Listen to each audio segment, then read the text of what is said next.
Hello everyone, welcome to my channel. My name is Orlando, and today we're going to be talking about what are some of the hardest things about being a landlord or owning real estate. Now, I'm not really complaining about owning real estate, but there are some things that inherently are hard about being a landlord or owning real estate. And so I want to kind of go over those things. We're going to go over 4 things here. So number 1 is finding the deal.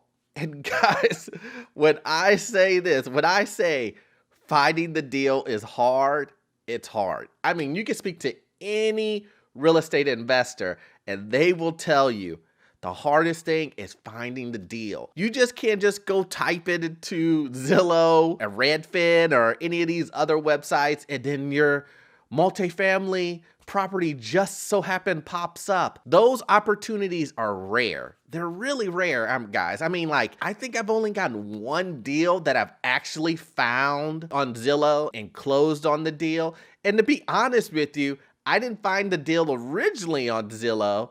I found the deal by driving by, and it had just only been on Zillow for maybe that day. It just got put up on Zillow. And it was in the wrong category on Zillow on top of that. So it was a combination of both for me to even find it, but I have never really found the deal on Zillow. And I'm not saying it's impossible. I'm not saying that it's, I know someone's in my comment section is going to say, oh, I found all of my deals on Zillow. And I'm not arguing that, that type of find, but I am telling you, normally how you find your deals and you find your deals where they're not even on the market. I think realtors call them pocket listings, right? So where you find your pocket listings are normally you have to do postcards or mail out flyers saying that you're interested in the property. Are they willing to sell it? And most of the time, there's someone in the group. If you send out 500 letters to 500 properties, the probability that someone wants to sell the property or is willing to sell the property to you is in your favor. You should be able to at least get one out of that, especially in a good market. So finding the deal is tough. But once you get the deal, things maybe get a little bit better for you. Maybe, right? Let's find out. Okay, so number 2 is dealing with rising costs when it comes to contractors, repairs. And if you've watched my videos before, you know that I basically use property management for all of my properties, right? So you're really managing the property management company. So you want to make sure that everything is top notch when it comes to the property management team and they're not charging you more than what they're supposed to and doing things without your knowledge, without notifying you.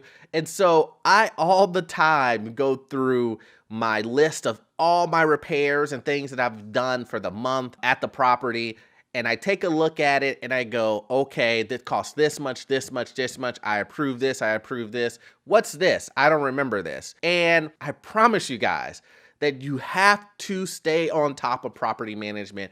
And not only if you don't do property management, you have to stay on top of your own, what's happening in your locale, your location, as far as how much things cost, if the management companies are basically charging you too much, if you can get a better deal somewhere else that doesn't risk the quality of work that is being done. So you don't want to pay for something cheaply and then get the quality of the job is cheap too, right? You want to pay less, but still have the same quality or better. That's what you really want. But staying on top of this is another thing that's kind of hard when it comes to being a landlord. Now, once again, guys, I do want to include in here that we're just talking about the ecosystem of being a landlord. I'm not saying it's the hardest thing ever, and you do own a property, and so you are ahead of the game. But these are just some of the things that just kind of go, I wish it would go a little bit smoother, but it's just really part of the game. So number 3 is kind of goes hand in hand with managing the cost. It is managing contractors and maintenance people in general. And I'm not putting these in any type of order, guys. It's not like number 1's the hardest all the way to number 4 that we're gonna do here. It's nothing like that, but each of these may be harder to you than it is to me. But for me, managing contractors, especially when I don't have the property management in between, it's like sometimes I knock on my head. It's like hitting my head up against a wall sometimes. You know, you have contractors and repair and maintenance people go out and you just be like, I told you to do this and you did this. Or you are scheduled for this and they don't show up. You just have to stay on top of these guys 24/7. And I know what you're thinking to yourself. Why do you have to stay on top of someone who doesn't want to do the job correctly or on time? And I would say the same thing, but in my experience, it's just kind of the name of the game, you know, as far as these guys sometimes don't show up on time, they're late. Sometimes, you know, they cut corners. It's just the way it is. And it's your job to be like, nah, you forgot to do this. Why is this not done this way? No. You were supposed to be here today. If you don't want this, then I can hire someone else. It is your job to do that. And it sounds like you're babysitting because it is. It is babysitting these guys, but sometimes that's just what you have to do, you know?